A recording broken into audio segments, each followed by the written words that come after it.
Reciban una muy cordial bienvenida, buenos días a todas y a todos, o con todas y con todos, a esta cuarta sesión del espacio Derecho y Sociedad, ahora enfocado en estudiantes, digamos, cursantes, más bien dicho, del postdoctorado que mantiene la Universidad Andina Simón Bolívar, y también vinculado con el taller de Constitucionalismo y Democracia TCD, que mantiene también el área de Derecho de la Universidad Andina Simón Bolívar. Nuestra invitada este día es la doctora Catalina Mendoza Escola, doctora justamente por esta casa de estudios, por el programa de doctorado que mantuvo la Universidad Andina Simón Bolívar, sede Ecuador, y es estudiante del programa de postdoctorado que mantenemos en este momento. Ella va a tratar sobre un tema enormemente importante. Catalina es una docente vinculada, pues, de lo que he podido saber, a varias redes de defensa de derechos, de desarrollo, de discusión, de liberación, y también a la academia, en particular a la Universidad de Cuenca.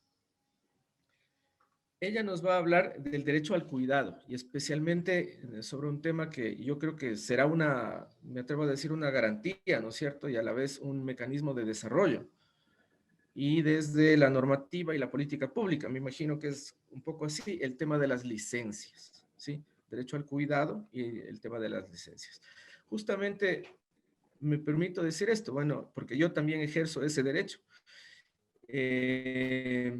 En este año y algo más de pandemia, yo creo que gran parte en el mundo, no solo en el mundo, pero gran parte en el Ecuador de personas, hemos podido enfrentarnos a este ejercicio complejo del derecho al cuidado. Y digo complejo porque la situación o las situaciones que se han presentado, no sé si compartan conmigo, no han sido fáciles muchas veces, ¿no? Yo ejerzo este derecho al cuidado con mi madre que tiene 81 años, ¿sí? Entonces, vivo todo el tiempo, a pesar de que ella es muy independiente y lo era más antes de la pandemia, vivo todo el tiempo el desafío de ejercer este derecho. Por lo tanto, pues es un tema trascendental. Yo estoy seguro que Catalina va pues a presentarnos esto en la dimensión que merece, una dimensión justamente social, económica, cultural, que nos permitirá el poder ver y valorar este tema, su ejercicio, sus garantías. Y con esto, una breve presentación, también una excusa de la directora del área, la profesora Claudia Storini, que no va a poder estar con nosotros. Yo, por cierto, no me presenté al principio, si no me conocen, yo soy Marco Navas Alvear, soy docente del área de Derecho y director del taller de Constitucionalismo y Democracia. Catalina dispondrá de 20-25 minutos para hacer su presentación y luego entraremos en otra fase, que es la fase de preguntas-respuestas, que seguramente será muy enriquecedora, no lo dudo, para todas y todos nosotros. Muchas gracias, Catalina. Está por demás decir que esta es tu casa. Muy bienvenida y adelante, por favor, con tus hallazgos. Muy buenos días a todos y todas. Quisiera saludar muy especialmente al doctor Marco Navas Alvear, docente de la Universidad Andina. Para mí es un gusto compartir con usted, estimado doctor, este espacio. Igualmente saludar a las autoridades de la Universidad Andina, a la directora del área, la doctora Claudia Storini, y a todo el equipo que hace posible que podamos estar presentes en este importante encuentro. Muy buenos días a todas las personas que también se han dado cita en este espacio. Muchísimas gracias por la invitación. Quisiera saludar también a mis compañeros y compañeras del postdoctorado. Para poder utilizar de mejor manera el tiempo, voy a pedir que me permitan compartir la pantalla, si es posible. Quisiera empezar señalando algunas ideas claves en torno al cuidado.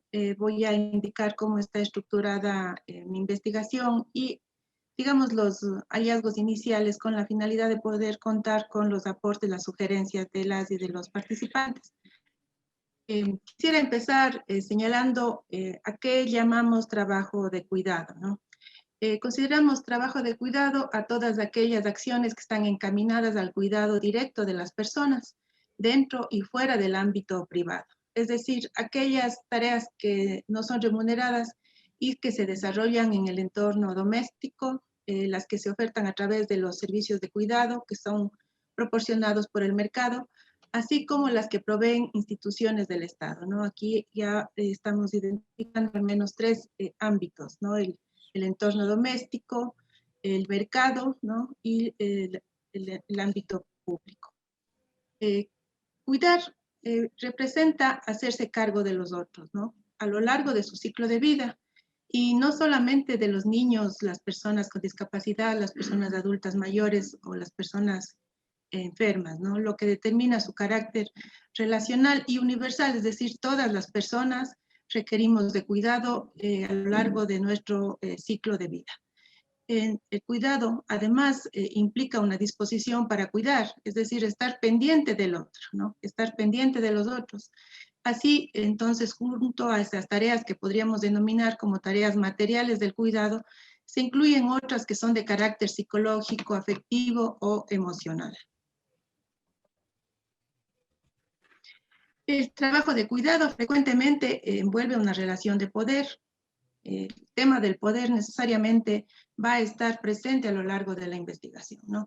Porque muestra esa estrecha interrelación, además que existe entre las esferas pública y privada, ¿no? Y las idas y vueltas que sobre todo enfrentan básicamente las mujeres. Se caracteriza por un escaso reconocimiento social en virtud de que históricamente ha sido ejecutado fundamentalmente por mujeres. Siendo así, los trabajos de cuidado que se realizan en el ámbito público generalmente son mal remunerados y reproducen esa división sexual del trabajo. Basta pensar, por ejemplo, con los trabajos vinculados al cuidado de niños y niñas, ¿no es cierto?, a los temas de estimulación temprana, a los propios temas de educación y otros, ¿no?, que tienen que ver con esa historia vinculada básicamente a las atribuciones, ¿no es cierto?, de estos roles hacia las mujeres, hacia lo femenino.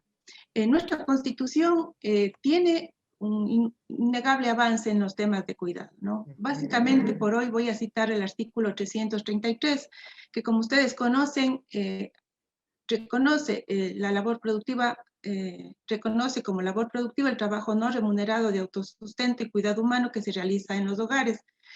Esta norma plantea que el Estado debe promover un régimen laboral que funcione en armonía con esas necesidades de cuidado humano, que facilite servicios, infraestructura, horarios de trabajo adecuados, de manera especial que promueva o provea servicios de cuidado infantil, de atención de personas con discapacidad y otros necesarios para que las personas trabajadoras puedan desempeñar sus actividades laborales e impulsará la corresponsabilidad y reciprocidad de hombres y mujeres en el trabajo doméstico y en las obligaciones familiares. Además, esta norma plantea que la protección de la seguridad social deberá extenderse de manera progresiva a las personas que tengan a su cargo el trabajo familiar no remunerado en el hogar conforme a las condiciones generales del sistema y de la ley. Como ustedes pueden ver, en esta sola norma ya se puede identificar, ¿no es cierto?, algunos principios que están vinculados al tema del cuidado, ¿no es cierto?, el tema de la interdependencia, la universalidad y la corresponsabilidad, y también a la necesidad de la promoción de la redistribución del trabajo de cuidado entre hombres y mujeres, ¿no es cierto?, entre otras medidas a través de la implementación de servicios de cuidado con la finalidad de que se pueda lograr la conciliación de lo que significa la vida familiar y la vida laboral. No obstante, todas sabemos, como siguiendo además a la profesora Pautasi, que hay una distancia, ¿no es cierto?, entre lo protegido y reglamentado y lo que efectivamente se produce en la realidad social. Dice la profesora que lo protegido y lo reglamentado para las mujeres en realidad se relaciona con su responsabilidad sobre el mundo privado, más que sobre el continuum productivo-reproductivo como eje de análisis de las relaciones que incluyen a varones y mujeres, cuestión que vamos a ver más adelante. Por lo tanto, siguiendo a la profesora Sor, vamos a plantear en esta investigación la necesidad de realizar un análisis de las políticas en torno a lo que podrían ser la concepción de género y otros marcadores de desigualdad que están implícitos, ¿no es cierto?, y que generan procesos de inclusión y exclusión. Es decir, las políticas públicas las leyes, las decisiones judiciales, entre otras, van a reproducir, ¿no es cierto?, concepciones de género y también concepciones en torno a otros marcadores de desigualdad, como la clase social, la etnia, etcétera, que vamos a identificar en el análisis del derecho al cuidado. La pregunta central que guía esta investigación es cómo el derecho al cuidado logra incorporarse efectivamente en la legislación secundaria, la política pública y la jurisprudencia, que es en donde se concreta o no los postulados del texto constitucional. Básicamente, mi investigación está vinculada a lo que se señala como objetivos de justicia de género, que implicaría responder algunas preguntas, entre otras, ¿cómo se interpretan las desigualdades de género? ¿Qué garantías estatales se desarrolla para el goce y ejercicio efectivo del derecho al cuidado? ¿Cuál es el impacto diferenciado del problema a enfrentar en hombres y mujeres? Y también cómo vamos a identificar estos otros marcadores de desigualdad, ¿no es cierto?, presentes en las leyes, las políticas públicas y las decisiones jurisprudenciales. En este caso voy a referirme a las licencias, sus potencialidades, pero también las desigualdades que reproduce. En el caso de las potencialidades, las licencias son vistas, ¿no es cierto?, en la región y en el mundo como parte de aquellas medidas que en materia laboral asignan tiempo para cuidar. Se trata de licencias pagadas que permiten a las madres y cada vez más a los padres también tomar descansos del trabajo para garantizar el derecho al cuidado de los hijos recién nacidos sin que las y los progenitores pierdan su trabajo o sus ingresos. Son vistas como una de las principales alternativas, medidas de política pública para promover el bienestar materno-infantil, pero también se relacionan con otros objetivos. Por ejemplo, lograr una mayor participación de las mujeres en la fuerza laboral y promover la corresponsabilidad paterna y materna en el cuidado de los hijos. Se consideran como políticas claves, ¿no es cierto?, para conciliar la vida laboral con la vida familiar. No obstante, siguiendo los postulados de las profesoras Vila Sor y Laura Pautasi, también las licencias pueden reproducir, y de hecho lo hacen, algunas desigualdades. ¿Por qué? Porque a pesar de los objetivos declarados, del diseño de las licencias también refleja esas desigualdades de género, de clase, de raza, de etnia, como marcadores de desigualdad. El énfasis, básicamente, en cuanto analizamos el sistema de licencias, está puesto en el parto, el puerperio, la lactancia, pero deja el resto del ciclo vital fuera de las regulaciones. Se trata básicamente de medidas dirigidas a quienes tienen un contrato de trabajo formal, es decir, es el estatuto de trabajador formal, de trabajadora formal, lo que permite o no ejercer este derecho, ¿no? Quedando al margen, digamos, del ejercicio de este derecho, un importante número de trabajadoras y trabajadores que están en la informalidad propia y trabajadores rurales, ¿no?, que quedan fuera de este beneficio. Teniendo en cuenta este planteamiento, he propuesto, con parte de mi investigación, llegar a comprender el sistema de licencias que está regulado en el Ecuador, básicamente en su relación con el contenido del derecho al cuidado, teniendo presente lo fundamental, ¿no?, de este derecho para el sostenimiento de la vida, el sostenimiento de las sociedades, etc.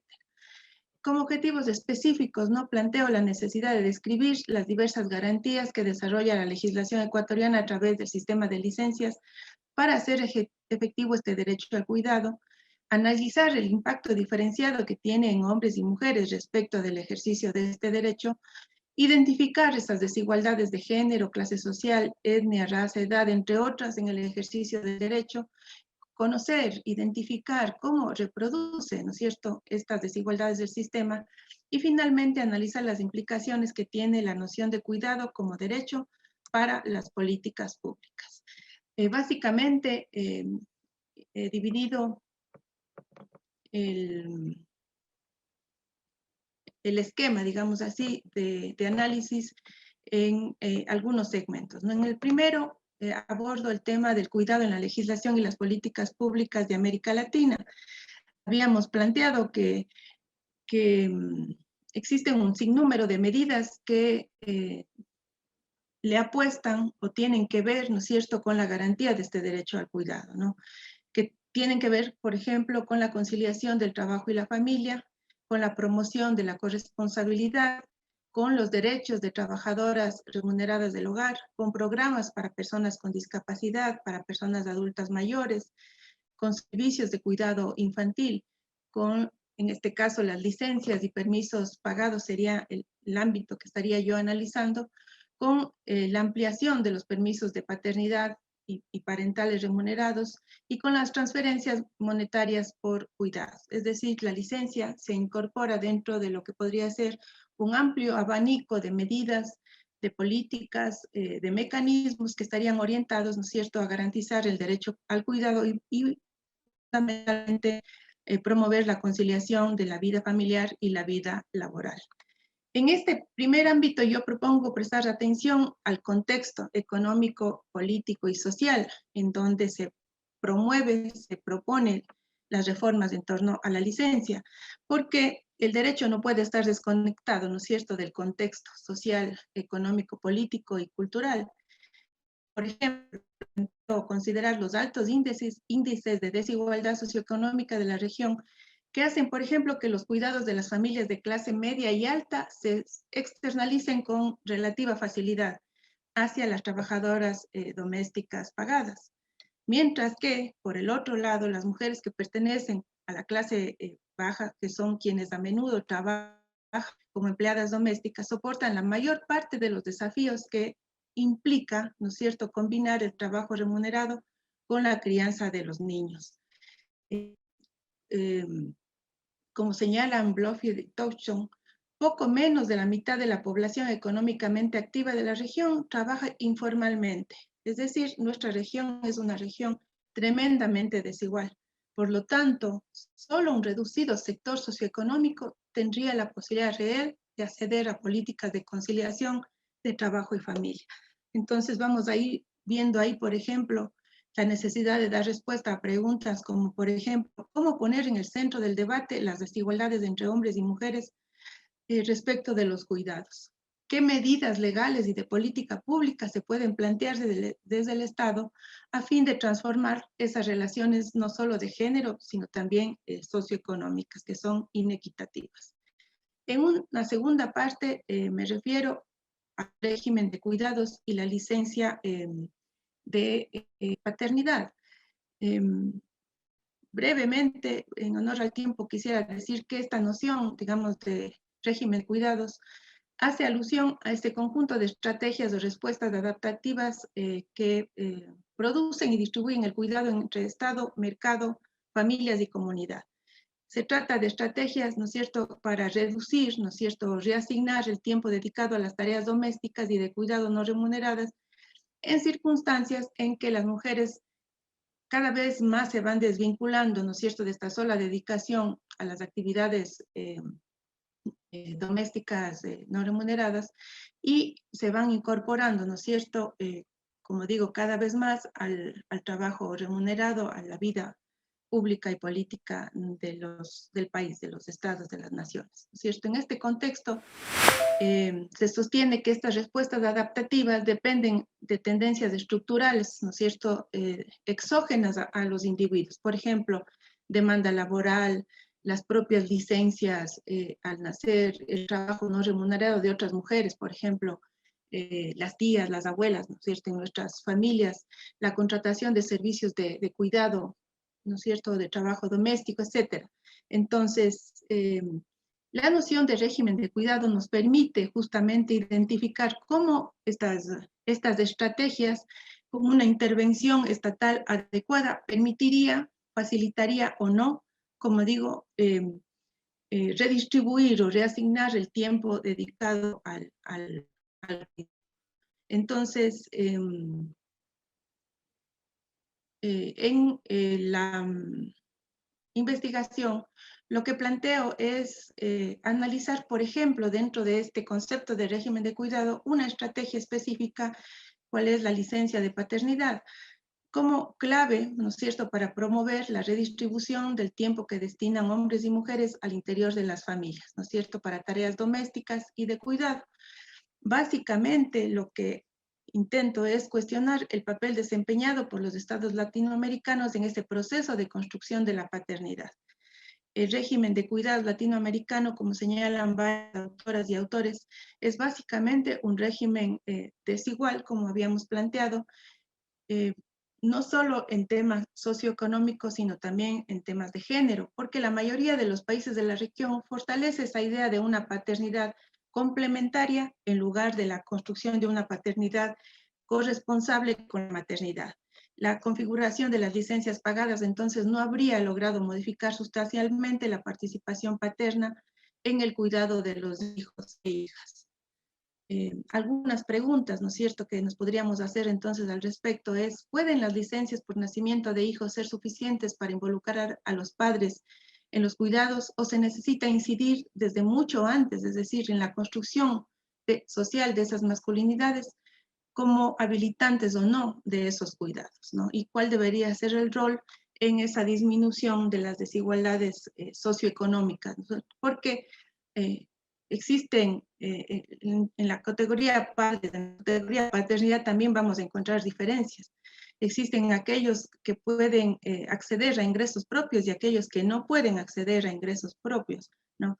Nuestras legislaciones le han apostado mucho al tema de la regulación de la pensión de alimentos, pero no, por ejemplo, a cómo promover la inserción de padres con una situación económica limitada, por ejemplo, a empleos, a recursos. Cómo vincular además la dimensión cuidadora con esa dimensión proveedora. En la tercera parte estoy planteando el análisis de las potencialidades del derecho al cuidado. Considero que el derecho al cuidado debe ser analizado desde el punto de vista de las y de los sujetos del derecho y desde el punto de vista de quienes, de los garantes, de quienes deben o quieren cuidar.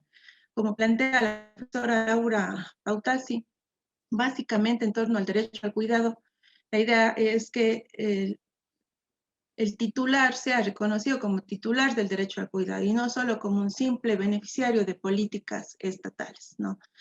Identificar a los garantes de la prestación del derecho al cuidado, que el cuidado sea prestado y garantizado a lo largo de todo el ciclo de vida y no solo en etapas de especial dependencia y vulnerabilidad, no construir parámetros mínimos de dignidad, participar en la definición de política pública y, por supuesto, activar la administración de justicia cuando el derecho está siendo vulnerado o simplemente cuando hay omisión de la prestación de los servicios. Desde el punto de vista de quienes deben o quieren cuidar, se trata necesariamente de modificar la actual división sexual del trabajo al interior de los hogares, ¿no es cierto? Crear, desarrollar prestaciones en torno al cuidado no solo para quienes tienen asegurado un empleo asalariado formal. La idea es desvincular el tema del cuidado al estatuto de trabajador formal, ¿no es cierto? Creación de mecanismos idóneos para demandar judicialmente ante la vulneración de los derechos, como planteaba hace un momento, acceso a servicios públicos, ¿no es cierto?, de cuidado infantil, de personas adultas mayores, personas con discapacidad, etcétera, y la fiscalización de los estándares de calidad de los servicios. Y en la cuarta parte me refiero ya al derecho al cuidado y al sistema de licencias en el Ecuador. Analizo algunas licencias por nacimiento de hijo, por adopción, tratamiento médico de hijos, de hijas, permiso para el cuidado de familiar con discapacidad, etcétera, ¿no? Y siguiendo la metodología de la CEPAL, intento identificar cómo se está interpretando las desigualdades de género, qué garantías estatales se desarrolla para el goce y ejercicio efectivo de ese derecho y cuál es el impacto diferenciado en hombres y en mujeres. Brevemente quisiera indicar que, como digo, en honor al tiempo, identifico yo algunas desigualdades, ¿no?, que reproduce este modelo. Las desigualdades entre hombres y mujeres, las desigualdades también entre funcionarios públicos y trabajadores privados, las desigualdades entre los diversos tipos de vivir en familia, etcétera, ¿no? Algunas de ellas las voy a decir a continuación para poder luego dar paso al debate y al enriquecimiento de esta investigación. Algunas desigualdades entre mujeres y hombres trabajadores. Considero que la legislación en torno a las licencias cómo reproduce estas desigualdades principalmente en torno al tiempo. Recordemos que habíamos dicho que las licencias son medidas que asignan tiempo para cuidar. Entonces, la diferencia de tiempo asignado a madres y padres para el cuidado del hijo recién nacido legitima la creencia de que las mujeres son naturalmente más aptas para cuidar, mantiene esa rígida división sexual del trabajo al interior de los hogares y profundiza también la división entre las esferas pública y privada. Por ejemplo, la licencia sin remuneración para el cuidado del recién nacido también reproduce esas desigualdades porque aun cuando no se hace diferencia, ¿no?, entre sujetos hombres y mujeres en la práctica, son fundamentalmente las mujeres madres quienes se acogen a esta licencia. Son ellas las que tienen hijos pequeños a su cargo quienes se ven afectadas su permanencia en el trabajo remunerado. Ustedes saben que mientras la mujer trabajadora tiene derecho a una licencia con remuneración de 12 semanas por el nacimiento de su hija o hijo, el padre tiene derecho a una licencia con remuneración por 10 días.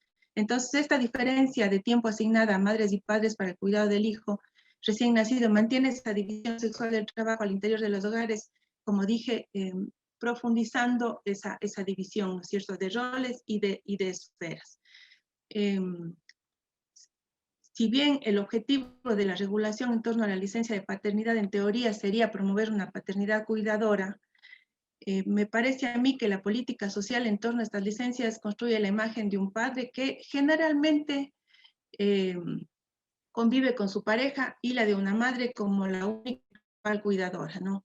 Se trata de permisos sumamente cortos para que los padres básicamente acompañen a las madres, ¿no es cierto?, en la tarea del cuidado, ¿no? Y en la práctica lo que hacen es operar como una extensión de la licencia por maternidad, pues no son suficientes para involucrar a los padres en el trabajo de cuidado. Ya existen varias afirmaciones de autores y autoras a nivel latinoamericano que lo que han hecho, ¿no es cierto?, los procesos de reforma es básicamente reforzar, ¿no es cierto?, esta idea de una paternidad complementaria más que una paternidad corresponsable. Existen también diferencias, ¿no es cierto?, entre funcionarios públicos, a la que no me voy a referir en este momento por el tiempo. Quisiera referirme básicamente a las desigualdades entre tipos de familia, ¿no? Por poner el caso, ¿no es cierto? Otra de las desigualdades que reproduce la normativa ecuatoriana en torno a la licencia sería la relación con los distintos tipos de vivir en familia. Mientras que la licencia por nacimiento de hija o hijo es de 12 semanas, ¿no es cierto? La que se concede por adopción es de 15 días. La ley básicamente se asienta en una idea de maternidad como hecho biológico y natural y no como hecho social. De ello son expresión las licencias por maternidad y paternidad, la licencia parental por adopción, así como la norma que faculta al padre a hacer uso de la totalidad o de la parte que reste del periodo de licencia para que le hubiere correspondido a la madre únicamente y solo únicamente en caso de fallecimiento de esta. Finalmente, para cerrar esta primera parte de mi intervención, quisiera decir que la desigualdad evidente, ¿no es cierto?, que se da es entre el trabajo formal y el trabajo informal. El sistema de licencias en el Ecuador únicamente ampara a las trabajadoras y trabajadores formales y que por este hecho están afiliados a la Seguridad Social. La Ley de Seguridad Social y la Ley Orgánica para la Justicia Laboral y el Reconocimiento del Trabajo en el Hogar, si bien consideran como sujetos de la seguridad social a quienes habitan en el sector rural y laboran habitualmente en el campo y quienes realizan trabajo en el hogar no remunerado, no obstante, su acceso a las prestaciones es limitado. En efecto, únicamente son sujetos de los beneficios de las licencias por maternidad, paternidad y cuidado del recién nacido, adopción y otros, quienes tienen un trabajo en relación de dependencia. Entonces, el esquema coloca a las personas, ¿no es cierto?, que pertenecen a determinados grupos de personas en una posición desventajosa, como es el caso de las trabajadoras del hogar no remuneradas, campesinos, campesinas, trabajadores autónomos, quienes aun cuando pueden afiliarse al Seguro Social, no serán sujetos de estas prestaciones. Los pueblos afroecuatorianos permanecen en condiciones de pobreza y marginalidad, sus niveles de participación en la esfera política, en la esfera pública, siguen siendo nulos, siguen siendo escasos. El ingreso a la universidad es restringido, su índice de desempleo es más alto, el más alto del país. Por lo tanto, el sistema de licencias va reproduciendo estas desigualdades que no solo son de género, sino de clase, etnia y otros marcadores de desigualdad. Quisiera terminar ahí mi primera de la exposición. Muchísimas gracias, Catalina. Bueno, sin duda hay aspectos cruciales de la investigación y de estos hallazgos. Por ejemplo, este énfasis en avanzar y dentro de un marco de desigualdades cruzadas, como decías tú, y más aún un marco de desconstitucionalización, podríamos decir, del derecho del trabajo, que es donde se localiza este tema de las licencias. ¿Cómo es el desafío ese de ir de la complementariedad a la corresponsabilidad, tomando en cuenta la dignidad de las personas? Bueno, hay muchas cosas que preguntar. Yo solamente me voy a permitir preguntar una cosa. ¿En qué medida se podría pensar el extender? Yo sé que es incluso más complicado que lo que ya mencioné, pero el extender este régimen del trabajo, del derecho del cuidado y al cuidado a relaciones paternales y filiales, o sea, filiales que sean del hijo o la hija hacia el padre o la madre. A eso me refiero. Y bueno, abro el espacio de preguntas. No sé si Fausto nos puede ayudar o alguien con las personas que están siguiéndonos, entiendo yo, en el Facebook Live. Alguien había levantado la mano, pero Sí, sí, no me... Roxana, ¿Perdón? todavía no tenemos preguntas. Ah, perfecto. Alguien había levantado Estoy la siguiendo mano. en redes, no hay. De acuerdo. eh, sí, que nos levante la mano para habilitarles el micrófono. Sí, por favor. Alguien ya había levantado la mano, sino que en ese momento no le pude, obviamente no le podíamos dar paso.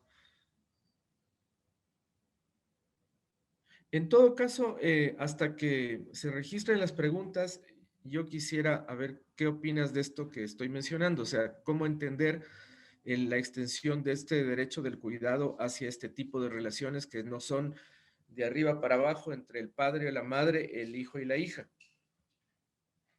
sino del otro lado. Muy interesante la pregunta. Me parece a mí que una base para poder analizarla y contestarla, si es posible, podría ser em, eh, la idea de que todas las personas requerimos de cuidado y que no solo requieren cuidado los niños y niñas pequeños, los recién nacidos, o solo requieren cuidado las personas con discapacidad, o las personas adultas mayores, o las personas con enfermedades catastróficas. Es decir, el cuidado es transversal, digamos, a lo largo de la vida de las personas. Entonces, los estados, digamos, una política pública construida en torno a la idea de transversalidad, podría pensar que nos podríamos encontrar diversos sujetos, ¿no es cierto?, en la necesidad de brindar cuidados o diversos sujetos en la necesidad de ser cuidados. Por lo tanto, el sujeto, digamos, el garante, ¿no es cierto?, de brindar cuidados podría ser cualquier persona que en algún momento pueda estar en condiciones de brindar cuidado porque hay sujetos que están a su cargo que requieren cuidar. No obstante, las decisiones de política pública, creo yo, que en Latinoamérica pasan por esta idea del contexto de desigualdad. La extensión de la política pública de cuidado, la extensión de beneficios o de prestaciones, siempre va a estar vinculada al análisis de la capacidad presupuestaria que tengan los estados, ¿no es cierto?, para implementar una política pública. Por eso es que en la primera parte, digamos, del marco teórico, planteo yo prestar atención al contexto latinoamericano, que nuestro país no está al margen de este contexto de franca desigualdad como es el latinoamericano, y que básicamente, como digo, las decisiones de política pública finalmente van a estar ancladas a esta idea del presupuesto que se requiera, ¿no es cierto?, para garantizar que el cuidado pueda ser ejecutado, eh, eh, que el sujeto de derechos tenga la posibilidad real, ¿no es cierto?, de acceder a servicios de cuidado, tenga la posibilidad real de acceder a medidas, ¿no es cierto?, para garantizar su cuidado a lo largo de todo el ciclo de vida. Pensemos básicamente en lo que pasó en esta época de pandemia. La pandemia del COVID-19 profundizó la crisis de los cuidados, a pesar, ¿no es cierto?, de que todos los seres humanos, ¿no es cierto?, nos sentimos la misma necesidad de ser cuidados en una época de pandemia. Básicamente nosotros identificamos sobrecarga del trabajo de cuidado para las familias, es decir, todos esos servicios que debían ser brindados en el ámbito público fueron sobrecargados al ámbito de las familias. Pero cuando digo familias, básicamente me estoy refiriendo a las mujeres. No digo que sean las únicas, pero en términos de estadísticos son la mayor cantidad, ¿no es cierto? Debido a esa creciente demanda de cuidados y la reducción de la oferta de servicios, ¿no es cierto?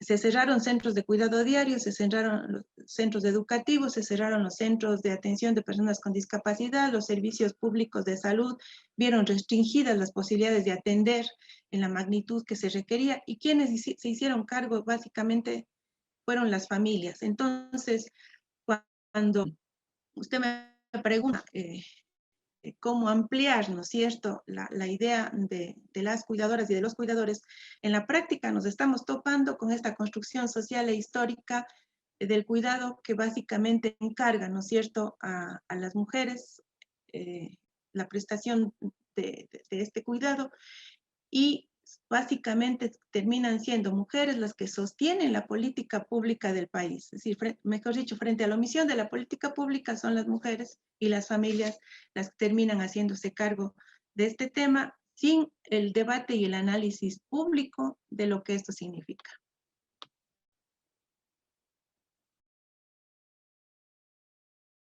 Más allá del estado de bienestar, del modelo constitucional de estado que tengamos, me da la impresión de que esta es una discusión como si estuviéramos hace 100 años.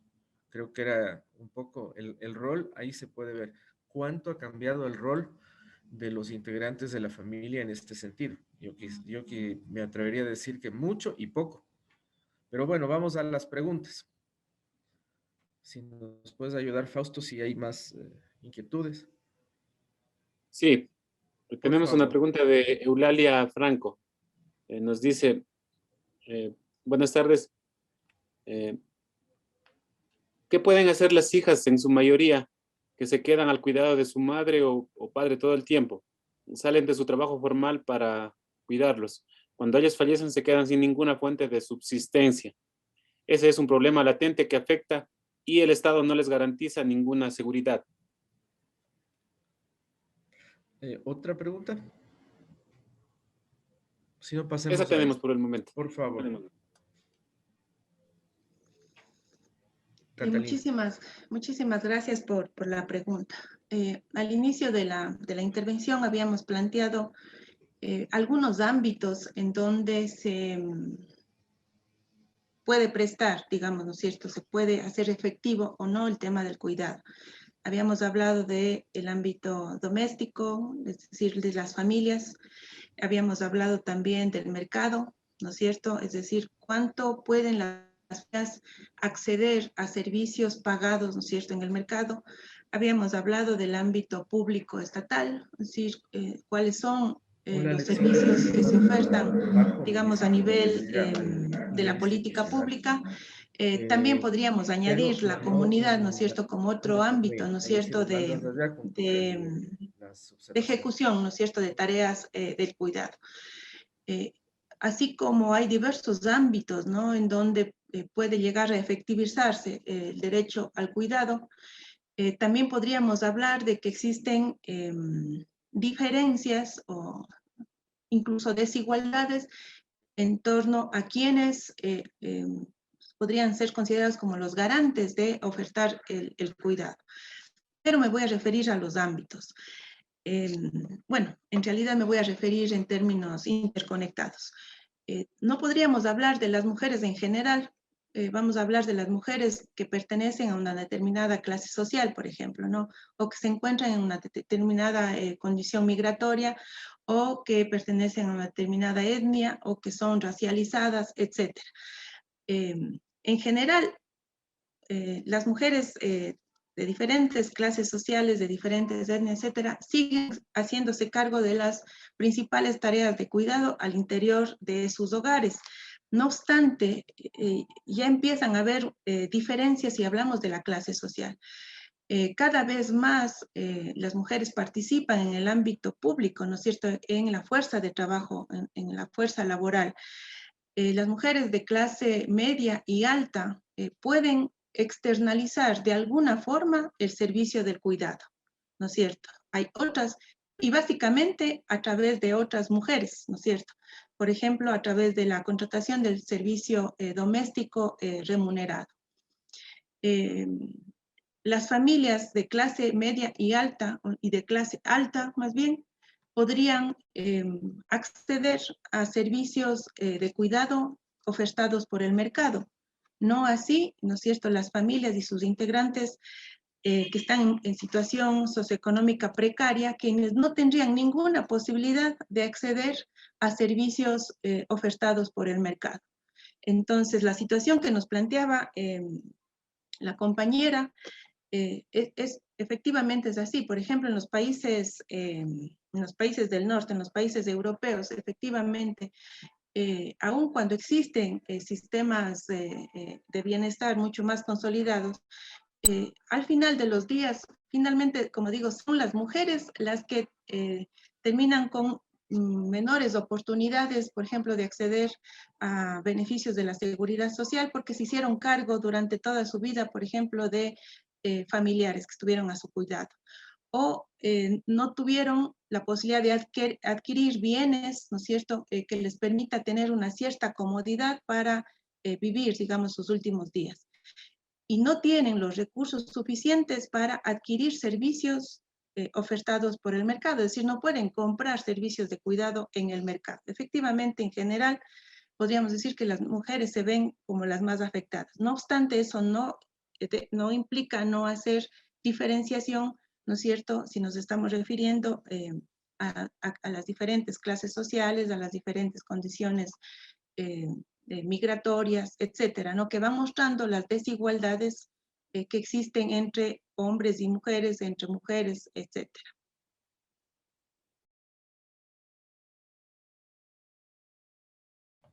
¿Otras preguntas, por favor, sobre este tema?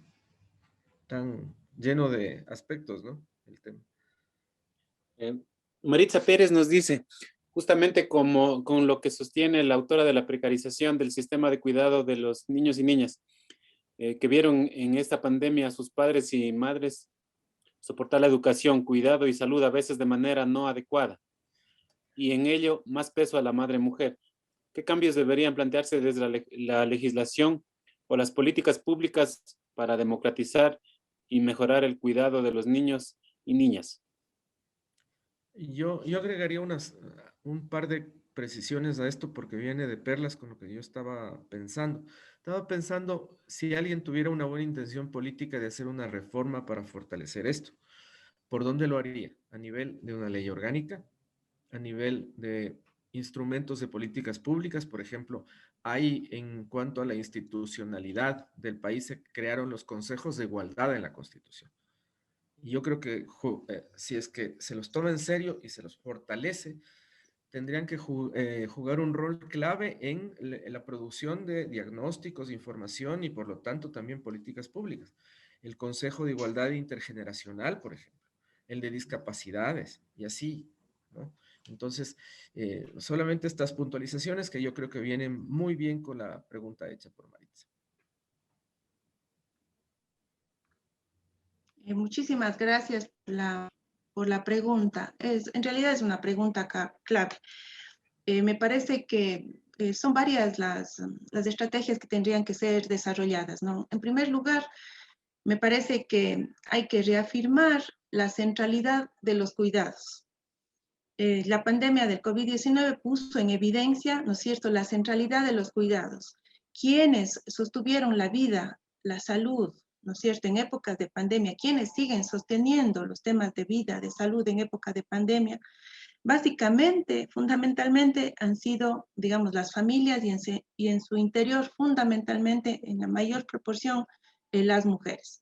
Entonces, hay que reafirmar esa centralidad de los cuidados, ¿no? Para el sostenimiento de la vida, de las sociedades, incluso del funcionamiento del propio aparato estatal, poniendo en evidencia, ¿no es cierto?, la insostenibilidad de la actual organización social de los cuidados. No puede este sistema seguir siendo legitimado más, ¿no? Es un sistema, la actual organización social de los cuidados es injusta, ¿no es cierto?, y por supuesto es insostenible. Al colocar los cuidados en el centro, digamos, de las respuestas, ahí quisiera conectar, tienen que ser unas respuestas de carácter integral, pensando en ámbito de sistema. Entonces, las respuestas tienen que ser legislativas, de política pública, pero también de carácter jurisdiccional. ¿A qué me refiero? Por ejemplo, legislativas. Necesariamente la reforma de las licencias pasa, por ejemplo, por una ampliación del tiempo de la licencia de paternidad si queremos modificar la actual organización social de los cuidados, si queremos modificar la división sexual del trabajo. Entonces, no puede ser que las licencias de paternidad, la licencia de paternidad sea una licencia tan corta de duración. Las recomendaciones internacionales plantean que la ampliación necesariamente puede llegar a provocar cambios, ¿no es cierto?, en la organización de los cuidados, pero no es suficiente, ¿no es cierto? Entonces necesitamos pensar en un sistema nacional integral de cuidados que involucra a varios ministerios, ¿no? Involucra al Ministerio de Inclusión Económica y Social, involucra al Ministerio de Salud, involucra al Ministerio de Educación, involucra al Ministerio del Trabajo, entre otros. Por supuesto, ¿no es cierto? Ahí necesitaríamos un Consejo Nacional de la Igualdad de Género promoviendo, ¿no es cierto?, la organización de este sistema. En tercer lugar, ¿no? Si consideramos que el cuidado es un derecho universal, ¿no es cierto?, y propio de quienes requieren cuidados y de quienes deben o requieren cuidar, necesitamos reivindicarlo más allá de las relaciones laborales. Dejar de pensar que el estatuto de trabajador y de trabajadora formal es el único que permitiría garantizar, por ejemplo, el acceso a la protección social, ¿no es cierto? Por ejemplo, ¿no es cierto? Necesitamos desvincularlo, ¿no es cierto?, del estatuto de trabajador formal. Este enfoque transversal del que hablaba también hace un momento implica que hay que poner en marcha por parte del Estado acciones coherentes, integradas y continuas que se traduzcan en acuerdos institucionales, con una clara asignación de responsabilidades que sean además susceptibles de fiscalización, ¿no es cierto? Hay que hacerle frente a la discrecionalidad de la administración pública.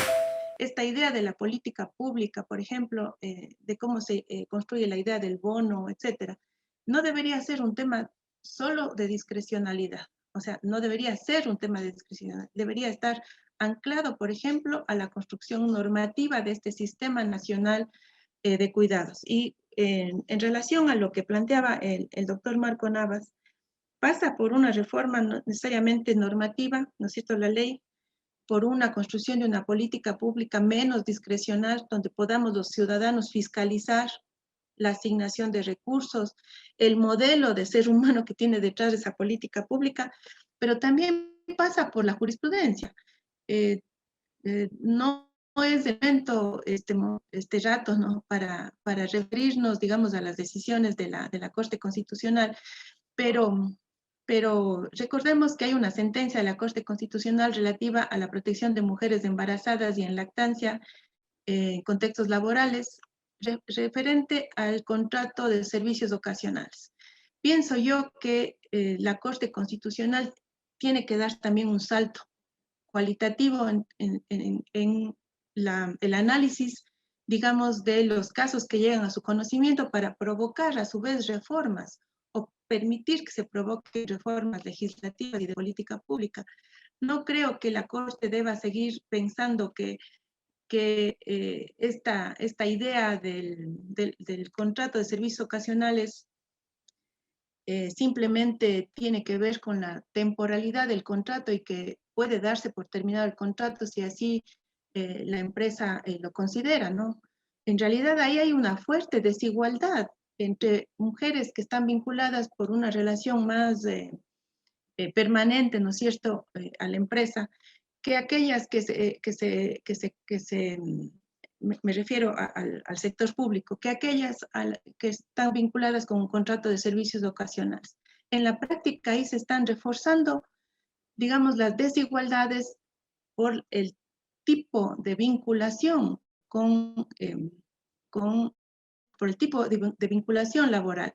Entonces, cuando el doctor Marco Navas pregunta por dónde va, ¿no es cierto?, en realidad, si estamos hablando de un sistema y de una integralidad, va por varios ámbitos, ¿no es cierto? Reforma legal, reforma de política pública, pero también requerimos una Corte Constitucional, requerimos jueces y juezas mucho más comprometidos con hacer realidad esta idea de Estado, ¿no es cierto?, constitucional, de derechos y de justicia. Gracias nuevamente. ¿Alguna otra inquietud? Porque podríamos permitirle, si no, a Catalina que nos ofrezca una complementación de su primera exposición. Hasta allí las preguntas, querida Catalina y estimado Marco. Entonces, muchas gracias a todas y todos por las preguntas. Seguramente habrá más. Le vamos a dar unos minutos a Catalina para que, digamos que desarrolle algunos otros aspectos o las proyecciones, podría ser también, de los hallazgos a partir de lo que ya, del punto de partida que ya he expuesto. Muchísimas gracias. Quisiera terminar mi intervención indicando que, recuperando la idea anterior en torno a la necesidad de que un análisis, digamos, desde el ámbito del derecho, no puede estar circunscrito al análisis de las reformas legislativas sin una clara referencia al contexto, ¿no? Porque los derechos humanos se ejercen en contextos históricos, sociales, económicos, políticos, ¿no es cierto? Entonces, esta es una primera idea, ¿no? No basta con promover reformas legislativas vinculadas al análisis de la institución jurídica determinada, si no lo conectamos con un contexto que habla de profundas desigualdades, ¿no es cierto? Entonces, lo propositivo sería necesariamente vincular las reformas legislativas con políticas públicas redistributivas, orientadas a transformar las desigualdades de género y socioeconómicas, ¿no? Esta idea de hacer un análisis crítico, ¿no es cierto?, de la política pública y cuáles son los marcadores, ¿no es cierto?, de desigualdad que sigue reproduciendo y que están detrás de los discursos, de las garantías, de los mecanismos para hacerlos efectivos, es fundamental. Se trata de evidenciar esas desigualdades de género, clase, raza, etnia, edad, entre otras, que deben ser afrontadas para garantizar el ejercicio del derecho al cuidado. Se trata también de crear esas condiciones necesarias que permitan transformar la actual división sexual del trabajo. Reitero una vez más, insostenible la actual organización social de los cuidados, ¿no?, que coloca a un segmento de la población, ¿no es cierto?, y sobrecarga sus actividades al interior del ámbito privado, doméstico y familiar, precisamente por la omisión estatal en torno al cuidado. Considero también que implicaría promover relaciones de género que puedan armonizar esa dimensión cuidadora con la dimensión proveedora. Es decir, las leyes no son neutras, ¿no es cierto? Las decisiones jurisprudenciales tampoco. Una decisión legislativa, una decisión judicial, una decisión de política pública que continúe reforzando esos patrones socioculturales que hacen que unas sigan cuidando, mientras que otros están excluidos de la necesidad y de la posibilidad de cuidar, son políticas, leyes y decisiones que no se enmarcan, ¿no es cierto?, en los principios declarados de la Constitución. Hay necesidad fundamental de incorporar a los padres como sujetos de la política pública, con el propósito de promover una paternidad cuidadora, es decir, una paternidad cuidadora, una paternidad corresponsable y dejar atrás esa idea de paternidad complementaria. Implica analizar las decisiones que vamos tomando, por ejemplo, en el ámbito de la legislación de niñez y adolescencia en torno a la pensión de alimentos, ¿no?, en torno a los regímenes de cuidado, pero también las decisiones en el ámbito laboral en torno a extender o no las licencias, pero también en el ámbito de las decisiones que tienen que ver con la política pública vinculada a la redistribución. El cuidado es transversal y requiere actuaciones en cada uno de estos ámbitos, ¿no es cierto? De tal manera que podamos llegar a poner en algún momento el tema del cuidado como central, ¿no es cierto?, al sostenimiento y a la reproducción de la vida humana. Muchísimas gracias de mi parte a la Universidad Andina y a las personas que se congregaron en este encuentro. Al contrario, Catalina, creo que las gracias son para ti, porque se ha mostrado en la medida de lo posible y en este corto tiempo, además, un tema que es extraordinariamente importante y que pasa también, y estoy seguro que también de alguna manera es parte del contexto, por la cultura identificada como un conjunto de prácticas del sistema más básico, perdón, el concepto más antropológicamente básico de cultura. Es decir, ahí están aspectos como el desafío para los varones, para los padres, los hijos, o quienes estemos en estos roles, de cómo deconstruir, ¿no es cierto?, la masculinidad que tenemos como una actitud hacia ese cuidado. Porque es decir, el tema pasa por el Estado y que el Estado provea de medidas legales, de política, etcétera, ¿no es cierto?, económicas, jurisprudenciales. Pero también pasa del otro lado, pasa por un desafío para la sociedad civil, por así decirlo, para que grupos promuevan y pongan en sus agendas este tipo de temas que hasta ahora no sé si tienen el peso que deberían tener, y también a nivel de las familias y de las personas, en este desafío de construir otro tipo de masculinidad, por ejemplo, ¿no? Y ese es solamente un ejemplo, que lo pongo, ¿cómo se llama?, por estar viviendo determinada situación. Pero eso es decir, es un tema fundamental. Si no hay alguna otra pregunta, pues procederíamos con la clausura del conversatorio. No tenemos más preguntas. Perfecto, muchas gracias. Pues quedamos muy contentos, muy interesados sobre todo con este tema. Muchísimas gracias a la doctora Catalina Mendoza. Gracias a ustedes por participar y nos veremos en el próximo espacio Derecho y Sociedad. Muchísimas gracias. Muchísimas gracias.